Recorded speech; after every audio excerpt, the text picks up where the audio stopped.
오늘 만나볼 그 집이 알고 싶다의 지역은 서울 성동구. 이 집으로 말할 것 같으면 넉넉한 크기의 거실과 주방, 그리고 침실, 마지막으로 탐나는 중정까지 12평 안에 이 모든 걸 담았다는데요. 작은 평수의 한계를 특별한 아이디어로 극복한 협소주택, 지금 바로 만나봅니다. 안녕하세요. 저희는 57년 된 오래된 구옥을 고쳐서 12평 특별한 주택에 살고 있는 부부 김성진, 안정호입니다.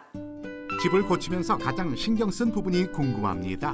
뭐 원래부터 꿈꿨던 거긴 한데 전 주택에서 딱 하나 마당은 있었으면 좋겠다. 마당이 없으면 이건 단독주택이 아니다 라는 생각이 있었거든요. 근데 이제 처음 이 집을 봤을 때 이 집이다. 이 집에서 마당을 만들어야겠다 라는 생각이었죠. 저는 아무래도 단독주택이 처음이었고 일단 제일 오기 전에 무서웠던 거는 보안에 대한 부분이었고요. 그래서 이 아파트만큼 안전한 느낌이 든다고 느껴질 정도로 이제 건축이 되었으면 좋겠다라고 남편한테 의견을 많이 얘기했던 것 같아요.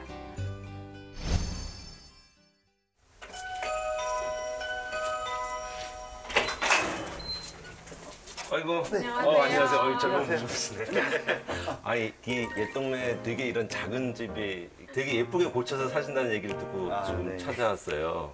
좀 집 안에 구경 좀 해도 될까요? 네네, 들어오세요. 예. 반갑습니다. 네, 실례하겠습니다. 네. 들어서자마자 감탄을 자아내는 집 내부의 모습은 깔끔, 바로 그 자체였는데요. 이게 새로 지은 집은 아니신 거죠? 그렇죠. 기존에 있던 옛날 오래된 집을 고친 거죠. 네, 그래서 들어올 때 인상이 세집 같기도 하고 아닌 것 같기도 하고. 57년의 세월을 품은 집 같지 않게 세련된 분위기를 느낄 수 있습니다. 그러면 외관상 좀 작아 보이긴 했는데 집의 사이즈가 어떻게 될까요? 지금 이 집 땅 대지의 평수는 7평이에요. 7평. 네, 7평이고 1층 면적은 대지 면적 그대로 7평이 올라갔고요. 2층은 이제 좀 비밀의 공간이 있어가지고 그걸 뺀 나머지가 5평. 그래서 1층 7평, 2층 5평에서 총 12평을 저희 집 면적으로 쓰고 있습니다. 와, 7평에 어떤 공간이 좀 있을지 되게 궁금한데 여기 1층부터 좀 구경 좀 해볼까요? 네네, 1층 한번 보시죠. 예, 예. 네. 과연 7평짜리 1층은 어떻게 꾸며놨을까요? 현관을 지나서 안쪽으로 들어가면 가장 먼저 눈에 띄는 건 세면대?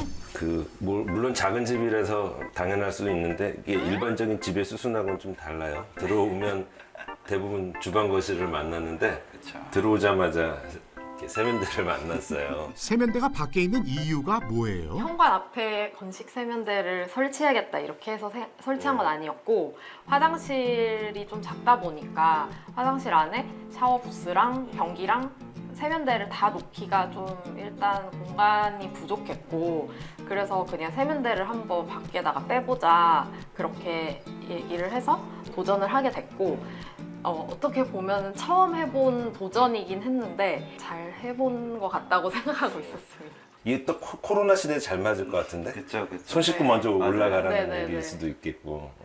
근데 그 덕에 안에 이 화장실이 그 7평 집 치고는 굉장히 맞아요. 커 보여요. 맞아요. 편안하게 샤워할 수 있을 만큼 커 보이는데 이 커 보이는 효과가 이 타일 덕일까요? 타일이 일반적인 타일보다 굉장히 커 보이네요. 면적이 큰 타일로 화장실 벽을 꾸민 이유가 있나요?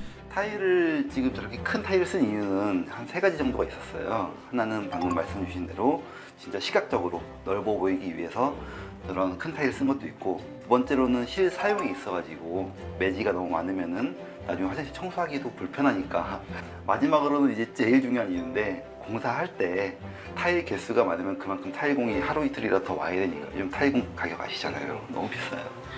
그래가지고 한 푼이라도 아껴보자라는 생각에 타일 큰 거 몇 장 붙이면 빨리 끝나니까 그렇게 일부러 설계했던 것도 있습니다. 가슴 아픈 얘기지만 결과적으로는 좋게 됐네요. 그쵸. 예, 화장실에서 왼쪽으로 눈을 돌리면 안락한 분위기가 가득한 부부 침실을 맞이할 수 있는데요. 침실이 아늑하고 좋네요. 네, 그게 바로 목적이었습니다. 네. 1층에는 지금 왔을 때 창을 본 기억이 없는데 이게 네. 침실의 유일한 창, 1층의 유일한 창 같아요. 네, 맞아요. 사실 창 1층 부분에 창을 많이 줄인 이유 중에 하나는 일단 보안 문제였어요. 사실 지금 아까 외부에서 들어오셨을 때도 느꼈겠지만 저희 집은 바로 길에 맞닿아 있거든요. 그러면 길에서 뭐 그럴 일은 보통은 없겠지만 뭐 누가 넘겨다 보거나 아니면 창문을 침입할 수 있다거나 이런 여지를 주고 싶진 않아가지고 길 전면에 있던 창을 다 닫았고요. 다 없애버렸고. 보안을 위해서 기존에 도로로 나 있던 창문 3개 중에 하나만 남겼다고 합니다. 그리고 저희 뒤쪽 골목길로 난 창, 다행히도 이쪽에 남향이더라고요. 그래서 남향으로 외창만 남기고 나머지는 다 지워버렸죠. 근데 이제 아까 현관에서 딱 들어오면서 온통 하얘요. 바닥에 우드 빼놓고는 전부 하얀 톤으로 이제 사실 집이 좁다 보니까 처음에 사실 저도 욕심은 있었어요. 막 알록달록하게 해가지고 다른 현장에 써보지 못한 그런 색감으로 이 집을 한번 표현을 해보자. 모자이크처럼 막. 욕심은 있었는데 하다 보니까 이 좁은 집에서 그걸 하면은 더 좁아 보이고 더 답답해 보이는 거예요.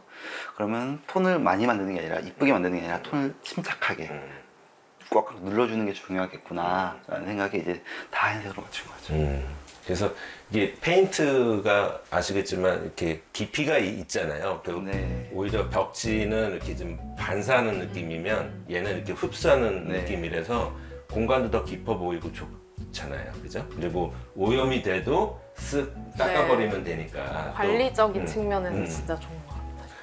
아, 그럼 이제 2층 그 거실 공간에 가면 이제 그게 있다는 거죠? 네, 그게 있습니다. 바로 그것이. 구경하러 좀 가시죠. 네, 가시죠. 2층 비밀 공간엔 뭐가 있을까요? 궁금증을 가득 안고 서둘러 올라가 봤습니다. 비밀 공간을 제외하고 약 5평이라는 2층. 설레는 마음으로 한 계단 한 계단 오르자 마주한 것은 중정? 야, 이 작은 공간에 이렇게 햇볕이 잘 들고 거기에 나무까지 이렇게 큰 나무까지 이게 지금 원래부터 이제 이렇게 계획을 해서 자갈을 까시고 이렇게 나무를 두신 거예요? 그 처음에 집 샀을 때 여기가 불법 확장된 화장실이었거든요. 그래서 그 부분을 걷어내면 정원이 될 수 있겠다라는 그 느낌이 되게 있었죠.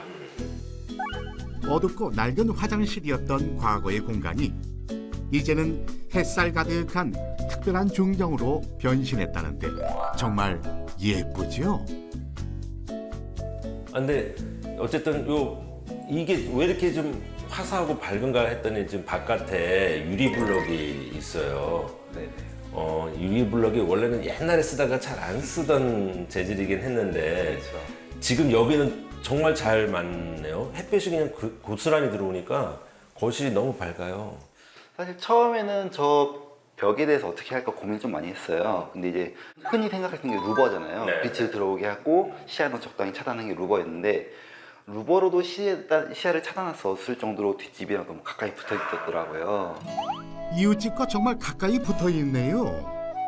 그래서 루버를 뭐 깊이를 늘려보고 사이를 촘촘해보고 해봤는데 그렇게 하면 또 빛이 안 들어오고 고민하다가 나온 게 이제 유리블럭이었죠. 유리 블록으로 중정을 꾸민 덕분에 사생활은 안전하게 보호하고 채광은 덤으로 확보했다고 합니다. 매력적인 중정을 즐길 수 있도록 거실과 주방은 2층에 설계했다는데요.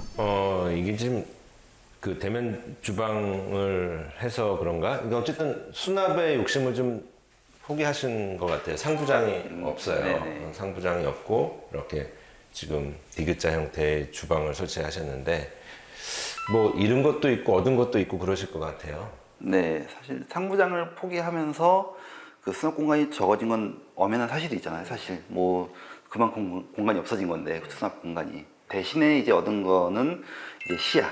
이 공간에 앉아가지고 느낄 수 있는 그런 감정들. 좁은 공간 속에서도 최대한 넓어 보이는 시야를 연출했습니다. 반대로 저쪽 올라왔을 때 이 보는 풍경이 이쪽을 바라보는 풍경이 여기 앞에 벽이 하나 더 생기면은 그만큼 좁아지는 느낌이 생기니까 그런 부분에 있어서 약간 전략적인 접근이었어요. 디자인적인 전략. 그 대신에 이제 모자라는 수납은 요 디귿자의 하부장을 다 이제 활용을 이제 하신 거잖아요. 그죠? 네, 어느 정도는 버린 것도 있고 저희가 맞춰서 그냥 저희가 덜어내고 온 것도 있고 또 이제 디귿자의 이런 모서리들을 활용해서 뭐 이제 주방이 아닌 거실에서 활용하는 물건들을 수납하는 것도 있어요. 아, 요 끄트머리에는 네. 그렇죠. 아니, 뭐 두 분이 쓰시기에는 아주 뭐 좋네요. 부족함 없이. 네, 그래서 딱 둘이 살기 딱 좋은 집이다 그렇게 생각하고 있습니다. 협소주택을 꿈꾸는 이들에게 하고 싶은 말이 있을까요? 사실 주택이라는 게 반대로 얘기하면 이제 우리 요즘에 아파트가 너무 편하고 이쁘고 특히 우리 한국의 현대 사회에 가장 맞춰진 주거는 맞아요. 근데 반대로 생각하면 그걸 뺀 나머지가 주택이거든요. 단순히 지금 뭐 영상을 보신 이 프로를 보신 분들께서도 아 집이 이쁘다 정말 저런 집에 살고 싶다라고 할 수 있겠는데 지금 보여지는 게 전부는 아니거든요. 주차 문제도 있고 뭐 쓰레기 버리는 문제 그리고 아까 얘기한 보안에 대한 문제 이런 것들이 사실 주택은 아파트에 비해서 나쁜 게 맞는데 이런 거를 감내할 만큼 이 집에 대한 애착 그리고 그 과정에 대한 즐거움을 가질 수 있다면은 솔직히 저는 그럼에도 불구하고 한번 살아보셔라 라고 할 수 있을 것 같아요. 남다른 아이디어로 실용성과 효율성을 살린 오늘의 그 집이 알고 싶다. 협소주택을 꿈꾼다면 이런 집은 어떨까요?